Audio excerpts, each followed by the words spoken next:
Assalamualaikum warahmatullahi wabarakatuh.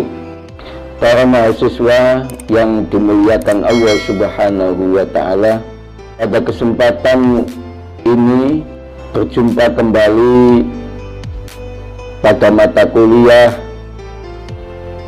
studi pengantar Islam, yang mana pada kesempatan ini kita dalam pertemuan yang ketiga dengan tema sejarah perjalanan Islam dari masa ke masa.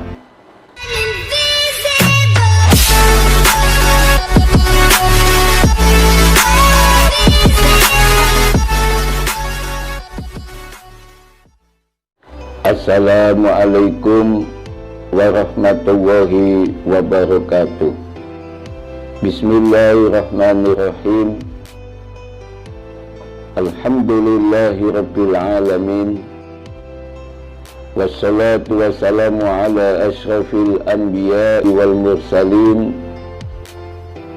wa ala alihi wa ashabihi ajma'in, amma ba'd. Saudara-saudara mahasiswa yang dimuliakan Allah Subhanahu wa Ta'ala, pada kesempatan yang mulia ini semoga kita semua dalam keadaan sehat walafiat. Amin Allahumma amin. Para mahasiswa yang dimuliakan Allah Subhanahu wa Ta'ala, pada kesempatan ini berjumpa kembali pada mata kuliah studi pengantar Islam, yang mana pada kesempatan ini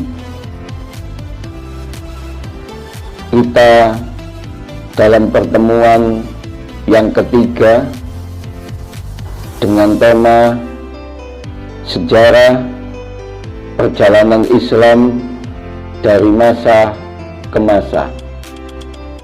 Saudara-saudara mahasiswa dimanapun Anda berada, sebelum kita melanjutkan pertemuan ketiga ini, marilah kita berdoa semoga perkuliahan kita lancar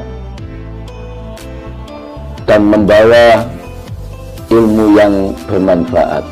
Amin Allahumma amin. Al-Fatihah.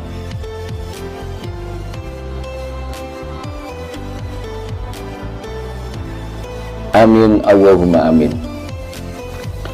Saudara-saudara mahasiswa yang dimuliakan Allah Subhanahu wa Ta'ala, pada pertemuan ketiga mata kuliah studi pengantar Islam ini, kita akan membahas sejarah perjalanan Islam dari masa ke masa, dengan tujuan diharapkan para mahasiswa memahami sejarah perjalanan Islam dari masa ke masa.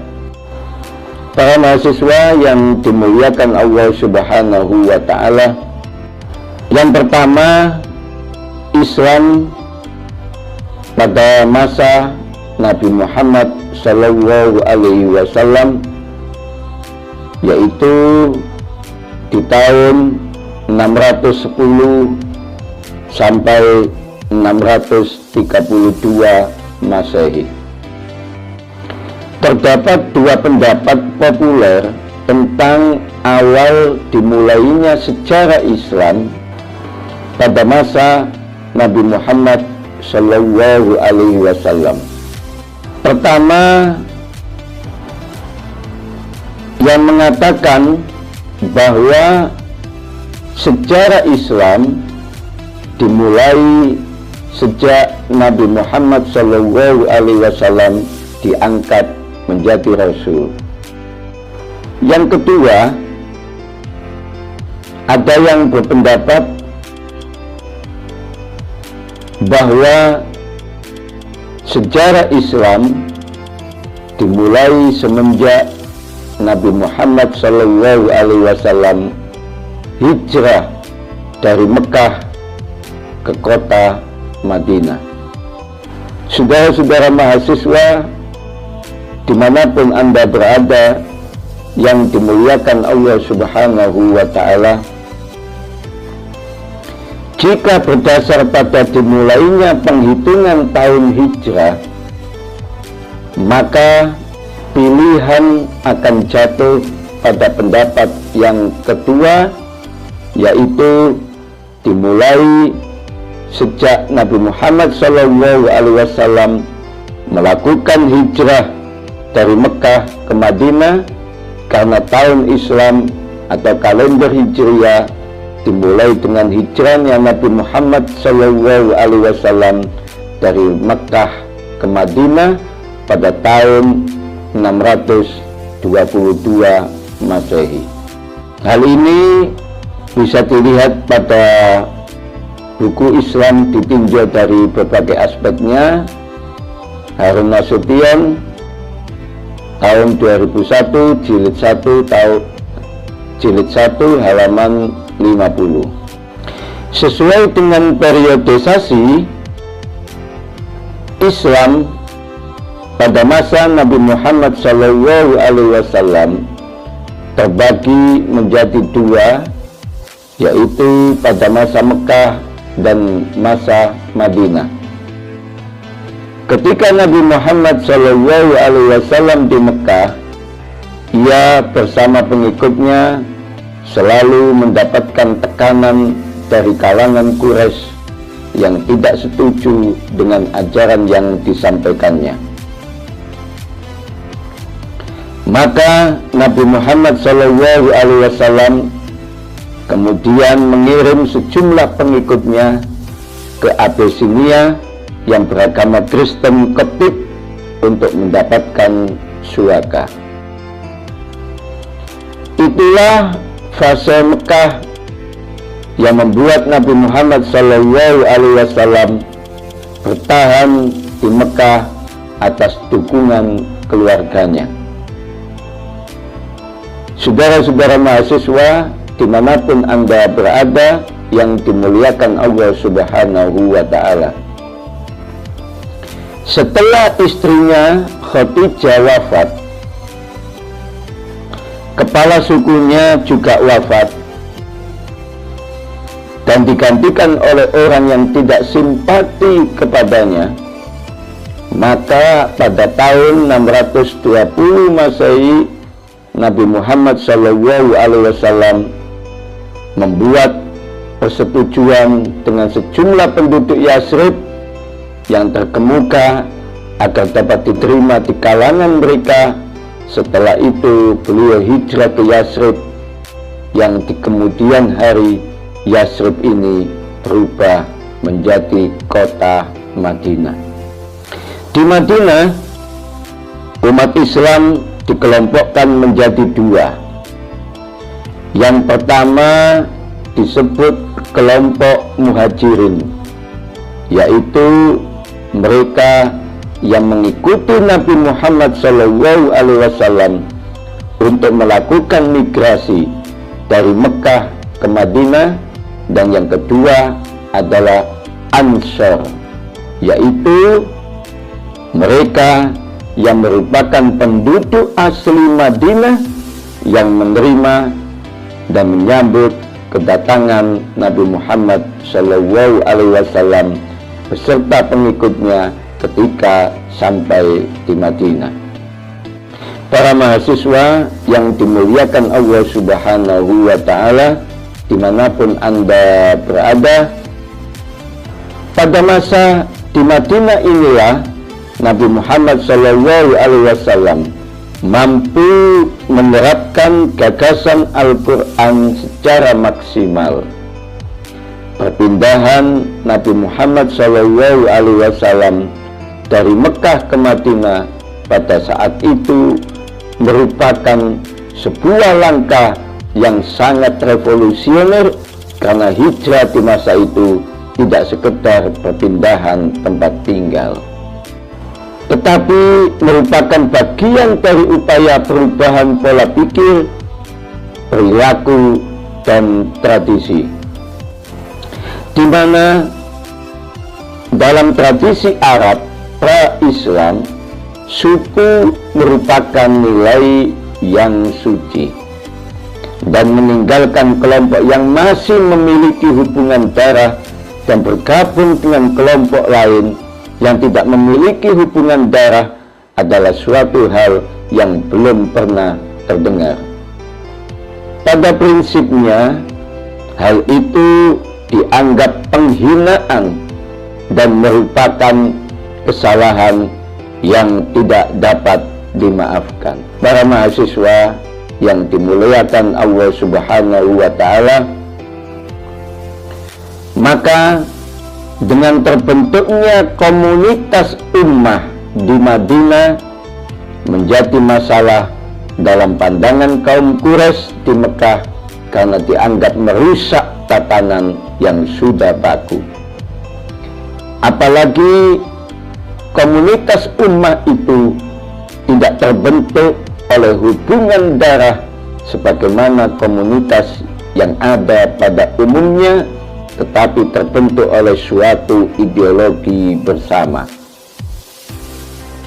Maka apa yang dilakukan Nabi Muhammad SAW dengan membentuk komunitas ummah itu merupakan sebuah inovasi yang mengagumkan dalam masyarakat Arab di masa itu. Para mahasiswa yang dimuliakan Allah Subhanahu wa Ta'ala, dalam komunitas ummah itu tidak seorang pun dipaksa untuk mengikuti Islam, akan tetapi semua dapat bersatu, tidak saling menyerang, dan bahkan berjanji untuk saling melindungi. Sehingga kaum Quraisy di Mekah berusaha untuk memusnahkan komunitas ummah di Madinah itu. Para mahasiswa yang dimuliakan Allah Subhanahu wa Ta'ala, dimanapun Anda berada, selanjutnya kita akan membahas Islam pada masa Al-Khulafa Al-Rasyidun tahun 632 sampai 661 Masehi. Jika pada masa Nabi Muhammad SAW segala permasalahan tentang Islam selalu dikembalikan kepadanya, dan segala perselisihan yang terjadi di antara umat Islam segera bisa diselesaikan, maka setelah beliau wafat, umat Islam mulai berselisih dalam beberapa hal dan tidak ada yang mampu menyelesaikannya. Perselisihan itu diawali dari masalah penentuan orang yang berhak menggantikan posisi kepemimpinan Nabi Muhammad SAW. Ada kelompok yang mengatakan bahwa sebelum Nabi Muhammad SAW wafat, beliau sudah berwasiat tentang penggantinya. Kelompok ini dikenal dengan sebutan Syiah. Saudara-saudara mahasiswa yang dimuliakan Allah Subhanahu wa Ta'ala, sementara itu ada juga kelompok lain yang mengatakan bahwa Nabi Muhammad SAW tidak pernah berwasiat tentang penggantinya, sehingga kelompok ini melakukan pertemuan di Saqifah Bani Sa'dah untuk melakukan penentuan sosok pengganti Nabi Muhammad SAW. Kelompok ini dikenal dengan sebutan Sunni. Saudara-saudara mahasiswa yang dimuliakan Allah Subhanahu wa Ta'ala, dimanapun Anda berada, sesuai dengan kesepakatan maka Abu Bakar terpilih sebagai khalifah pengganti Nabi Muhammad Shallallahu Alaihi Wasallam. Periode pemerintahannya sangat singkat, yaitu antara tahun 632 sampai 634 Masehi. Meskipun demikian, pemerintahannya berhasil memerangi kelompok pemberontak yang ingin keluar dari komunitas muslim dengan alasan enggan membayar zakat, mani al-zakat. Kelompok pembelot ini menganggap bahwa perjanjian mereka dengan Nabi Muhammad SAW telah selesai semenjak beliau wafat. Pada masa Abu Bakar ini juga pemerintahan Islam berhasil mengumpulkan Al-Quran dalam satu mushaf yang sebelumnya berserakan dalam berbagai tulisan untuk kemudian disimpan di rumah Hafsah. Setelah Abu Bakar wafat, maka Umar terpilih menjadi penerusnya. Pemerintahannya antara tahun 634 sampai 644 Masehi. Ia dijuluki sebagai Amir al-Mu'minin. Penyebaran Islam meluas keluar Jazirah Arabia, bahkan 3 kerajaan besar Persia dan Romawi telah takluk di bawah kekuasaannya. Pada usia 63 tahun, Umar bin Al-Khattab wafat setelah dibunuh oleh Abu Lu'lu'ah al-Majusi yang berasal dari Persia di tahun 644 Masehi. Para mahasiswa dimanapun Anda berada, pengganti Umar bin Al-Khattab adalah Utsman bin Affan yang memerintah antara tahun 644 sampai 656 Masehi. Pada masanya, perluasan wilayah juga terus dilakukan, termasuk ke Turki, Siprus, Afrika Utara, Asia Tengah, dan lain sebagainya. Pada masa pemerintahan Utsman bin Affan ini telah berhasil disusun Al-Quran dalam satu bentuk bacaan yang sebelumnya memiliki banyak versi. Tujuannya agar umat Islam dapat bersatu, tidak berselisih dalam membaca Al-Quran itu. Akan tetapi pada masa ini di kalangan umat Islam mulai terjadi perpecahan terkait dengan masalah kebijakan yang dilakukan oleh Utsman bin Affan dalam hal pembagian kekuasaan yang dianggap tidak merata. Utsman bin Affan pun terbunuh di tangan pemberontak ketika ia sedang membaca Al-Quran. Pengganti Utsman bin Affan adalah Ali bin Abi Thalib. Ia memerintah antara tahun 656 sampai 661 Masehi.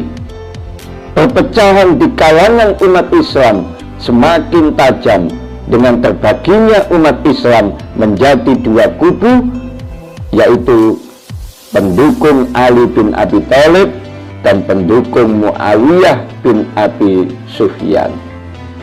Terjadi peperangan antara 2 kubu tersebut.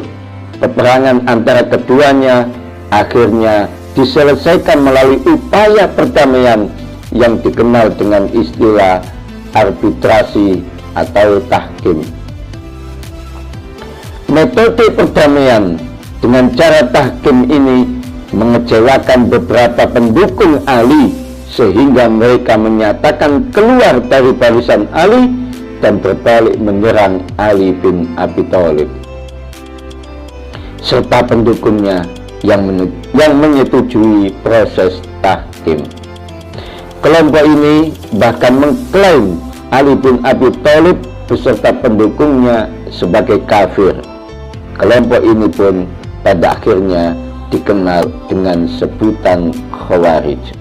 Saudara-saudara mahasiswa, yang dimuliakan Allah Subhanahu wa Ta'ala, dimanapun Anda berada, dengan munculnya kelompok Khawarij tersebut, maka umat Islam pada masa itu sudah terpecah menjadi 3 kelompok besar.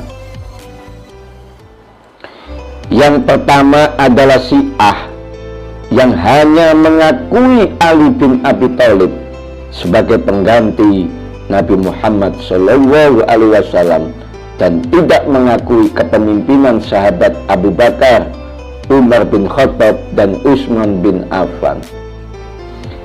Yang kedua adalah Sunni, yang meyakini bahwa pengganti Nabi Muhammad SAW adalah Abu Bakar As-Siddiq sesuai dengan kesepakatan umat Islam, dilanjutkan oleh Umar, Utsman, dan Ali bin Abi Thalib, dan tidak mengkafirkan mereka hingga selesai kepemimpinannya. Dan ketiga adalah Khawarij, yang mengakui kepemimpinan Abu Bakar, Umar, Utsman sebelum masa akhir pemerintahannya, dan mengakui Ali hingga masa proses terjadinya tahkim atau arbitrasi. Saudara-saudara mahasiswa yang dimuliakan Allah Subhanahu wa Ta'ala, selanjutnya poin C, kita membahas Islam pada masa dinasti Umayyah dan Abbasiyah tahun 661 sampai 999 Masehi. Setelah masa para Khulafaur Rasyidin selesai, pemerintahan Islam dipegang oleh Daulah Umayyah dengan khalifah pertamanya bernama Muawiyah bin Abu Sufyan.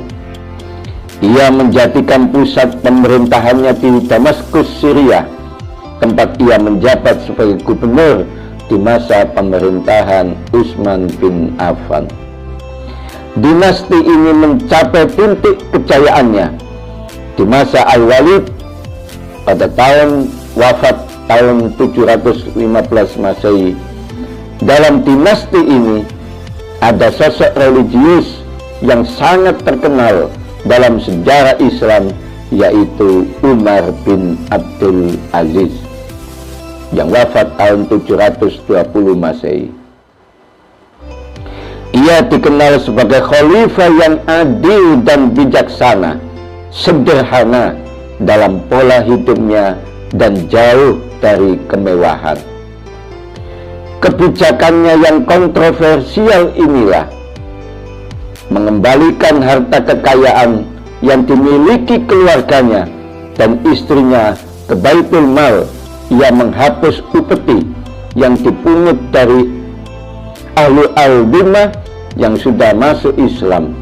Ia juga menurunkan pajak yang harus dibayar oleh umat Islam, terutama kaum Mawali atau Muslim non-Arab yang berasal dari Persia. Kebijakan itulah yang kemudian menyebabkan banyak orang masuk Islam. Saudara-saudara mahasiswa yang dimuliakan Allah Subhanahu wa Ta'ala, perselisihan intern yang terjadi di dinasti ini dalam bentuk perebutan kekuasaan kemudian membawa kepada keruntuhan.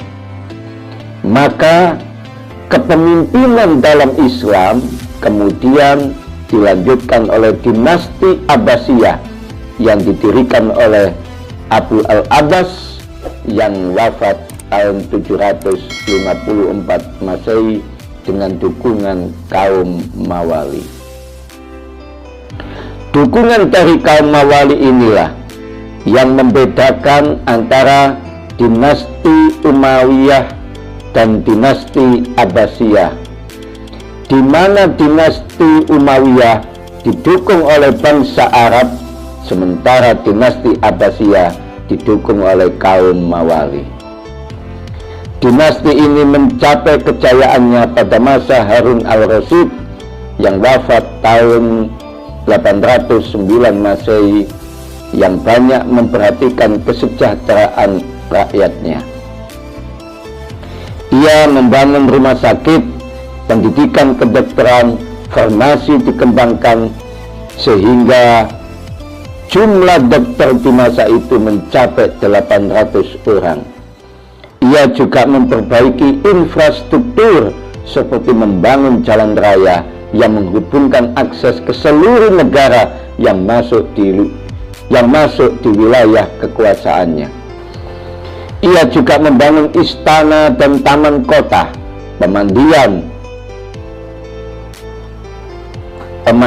umum, dan berbagai macam sarana umum lainnya. Fokus utama yang menjadi ciri khas dari kejayaan dinasti Abbasiyah adalah di bidang pengembangan keilmuan. Para mahasiswa yang dimuliakan Allah Subhanahu wa Ta'ala, dimanapun Anda berada, selanjutnya pada poin D kita membahas Islam pada masa periode pertengahan dan modern. Periode ini ditandai dengan kemunduran total kekuasaan Islam di Baghdad. Pemberontakan mulai muncul di mana-mana. Muncul dinasti Umayyah periode kedua, dan di Spanyol yang diproklamirkan oleh Abdurrahman Al-Dakhil yang wafat tahun 788 Masehi. Di Mesir juga muncul dinasti Fatimiyah yang didukung oleh kelompok Syiah. Dilakukan atau cucu Genghis Khan ikut melakukan penghancuran kekuasaan Islam di Baghdad, di mana ia merobohkan bangunan masjid, madrasah, rumah-rumah penduduk, membakar perpustakaan beserta seluruh isinya. Di bidang politik, misalnya, dinasti yang berkuasa di Mesir silih berganti dan saling menjatuhkan, dimulai dari dinasti Fatimiyah yang beraliran Syiah digantikan oleh dinasti Ayyubiyah yang beraliran Sunni.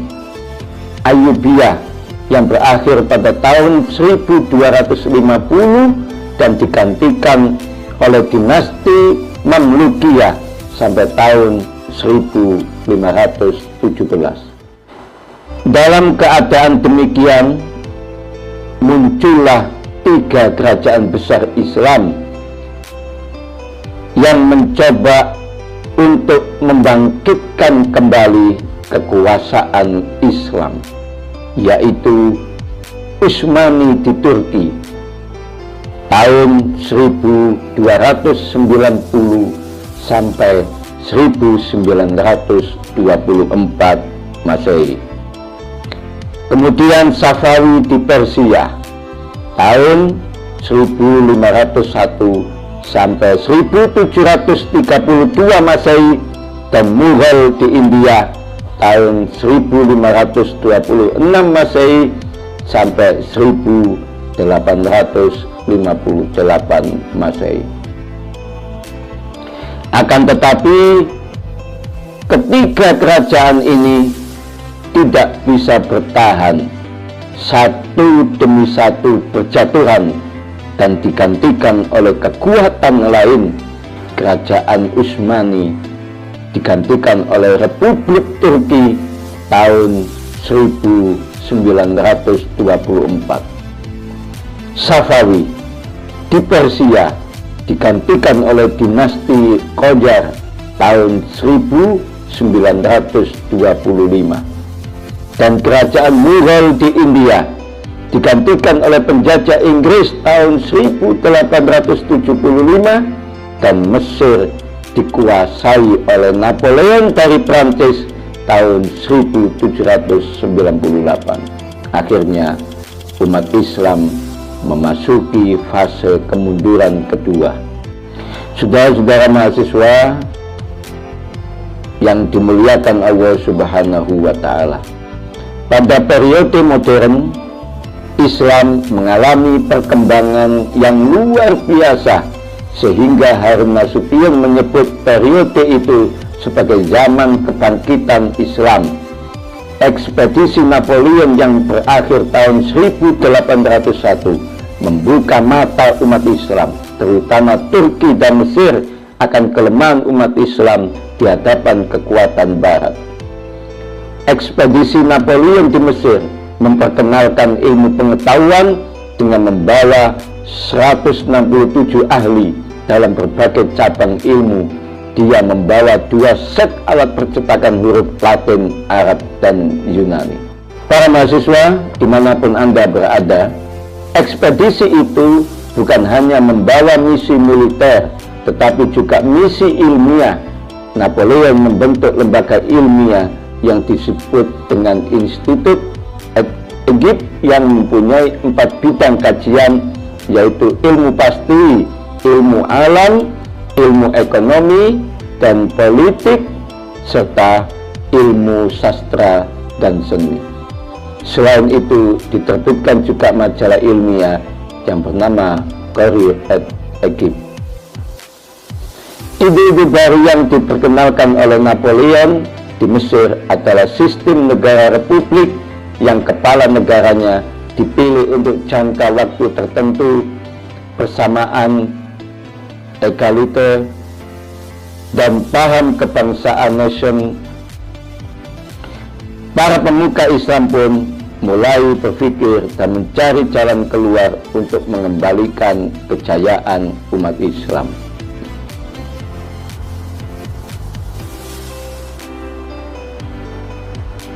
Persamaan dan paham kebangsaan, para pemuka Islam pun mulai berpikir dan mencari jalan keluar untuk mengembalikan kejayaan umat Islam. Maka muncullah gerakan pembaruan yang dilakukan di berbagai negara seperti Turki dan Mesir. Gagasan-gagasan pembaruan itu kemudian diserap di berbagai negeri muslim termasuk Indonesia. Para mahasiswa yang dimuliakan Allah Subhanahu wa Ta'ala, dari sejarah Islam di atas dapat disimpulkan bahwa agama lahir dari dalam sebuah realitas sosial tertentu. Tingkat akomodasi dan apresiasinya terhadap realitas sosial di sekitarnya begitu kuat, sehingga dalam berbagai fenomena keagamaan dapat ditemukan adanya keterkaitan antara agama dan budaya yang sangat erat. Hal ini terjadi karena 2 hal. Pertama, bahwa tidak semua nilai dan prinsip budaya lokal itu bertentangan dengan doktrin dan ajaran keagamaan. Bahkan sebaliknya, banyak yang berkesesuaian sehingga budaya menjadi layak untuk diakomodasi ke dalam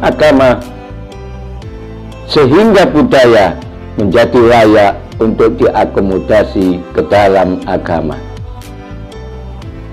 Kedua, bahwa dengan mengakomodasi nilai budaya lokal sepanjang tidak bertentangan dengan prinsip dasar ajaran agama tersebut akan mempermudah usaha sosialisasi agama tersebut. Sebab sesuatu yang asing akan lebih mudah diakomodasi oleh masyarakat setempat jika ia telah lama dikenal dan akrab dengan masyarakat tersebut. Dari sinilah agama kemudian berusaha tampil dalam wajahnya yang ramah, lunak, dan bersahaja di balik budaya dasar yang dianut sebuah masyarakat.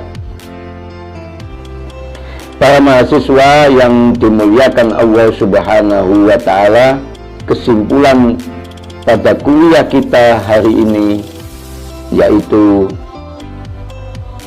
dari berbagai paparan di atas, maka pada bagian ini dapat dikerucutkan dalam beberapa kesimpulan sebagai berikut. Yang pertama, pada masa di Madinah inilah Nabi Muhammad SAW mampu menerapkan gagasan Al-Quran secara maksimal.